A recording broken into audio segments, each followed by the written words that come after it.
Kwekwe Kahnawake Rodono, and welcome to another edition of Zawana Aorihwa.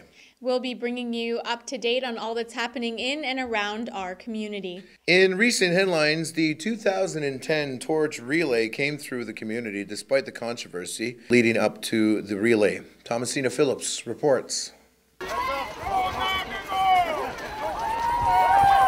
On December 8th, the Olympic torch was scheduled to pass through downtown Kahnawake on day 40 of its travels.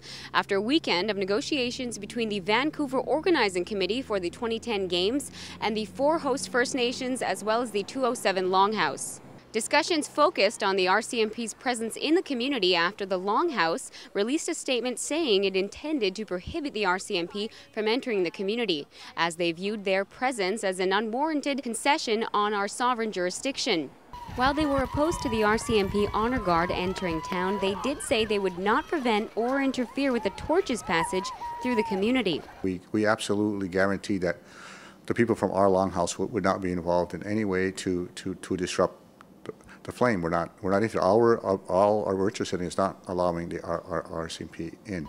However, in the agreement made over the weekend, which was approved by senior RCMP officials in Ottawa early in the week, that made way for the relay to take place under the watchful eye of the peacekeepers. You know, the Olympic flame means so many things to so many people, especially in terms of fair play and good sportsmanship and things like that. So it's very important for the Kahnawake peacekeepers. I think all of the Kahnawake peacekeepers support the idea of the flame coming through the community, and we're very happy to be doing the security for it.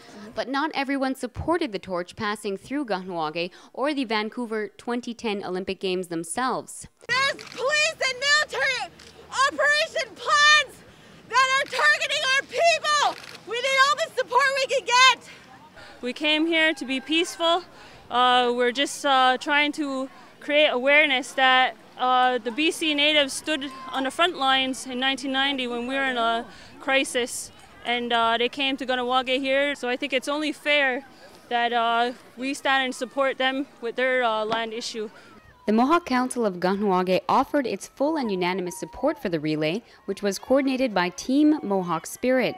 Regarding the RCMP, the MCK said they had come to an agreement with them that would eliminate their visual presence in the relay, even though they were comfortable with the fact that their role was ceremonial and a matter of policy for the official Olympic torch relay.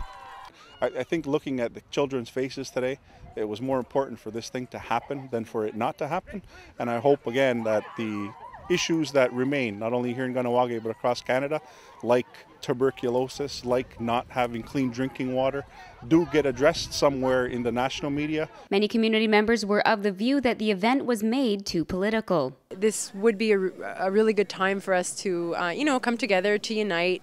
The Olympics are an international event, and basically I think it's about uniting the world. So it's unfortunate that that had to happen, but at least, the torch is still going to pass through, and it's definitely a positive thing for Kahnawake.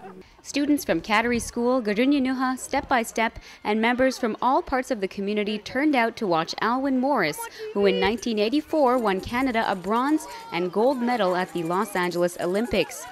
It went great. I mean, walking up the street there with a lot of people who are sort of remembering with me about things that happened many years ago in this community, and certainly to have all the kids come out, and they've all made their own flames, and hopefully we've set the light in the right place and rekindled some ideals and some dreams of their own. It's about family, it's about friends, it's about the community, and certainly that's what we wanted this to convey today, and certainly that's the message the Four Nations gave us in terms of bringing the torch here to the community and bringing some unity amongst us all.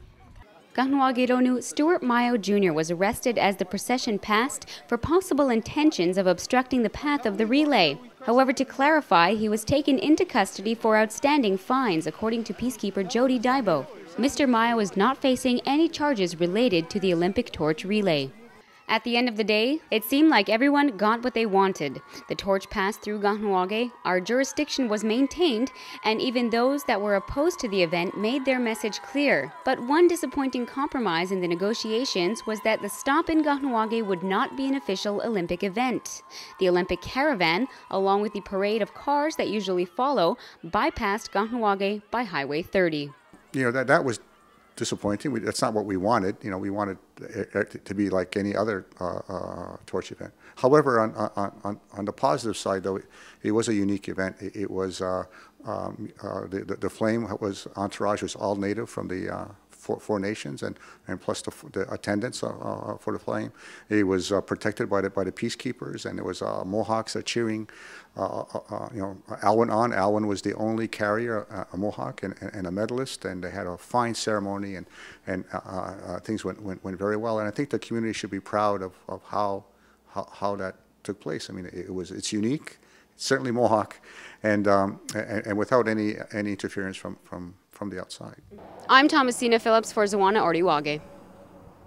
And of course, as we all know, as we're taping right now, it's literally a snowstorm outside. So, I know. You know, compared to yesterday when the torch came through the community, you know, it was a little bit breezy and it was a little bit chilly, but not like today where it is so cold outside. A big difference, absolutely. Waking up to the beautiful snow outside. And, you know, I'll tell you something, Regan, the ones who were really benefiting from this are the kids. Of course. You know, all the kids love the snow, and of course they're going to love it even more if happens to be a snow day this week.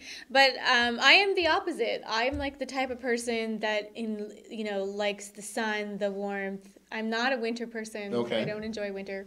I wish I lived somewhere else 6 months out of the year. Well, I could tell you, you know, when you retire and, you know, when the business goes to one of your kids or something like that, then you can be one of the snowbirds that head off to Florida. I like all the 4 seasons. I don't mind. Yeah, I'll deal with all 4 seasons. I don't know. Winter is just too long of a season for me. But anyways, so the weather was great yesterday. When the torch came through town, it was a really nice event. Lots of controversy, though, as Thomasina reported on in the story. There was a lot of things that were happening. Before the torch relay, you had the Mohawk Council releasing statements. You had the 207 Longhouse releasing statements. So nobody was really sure what was going to happen. And then, then it was released that the 207 Longhouse had met with the host society for the Olympic Games. Okay, yeah. So that the RCMP weren't going to come through the community. But what really bothered me in the long run is we weren't even on the map after all of this. When they reported it in mainstream media, the torch went from St. Costa to Chateauguay on its journey. That's right. They didn't even mention us, like as if we just fell off the map.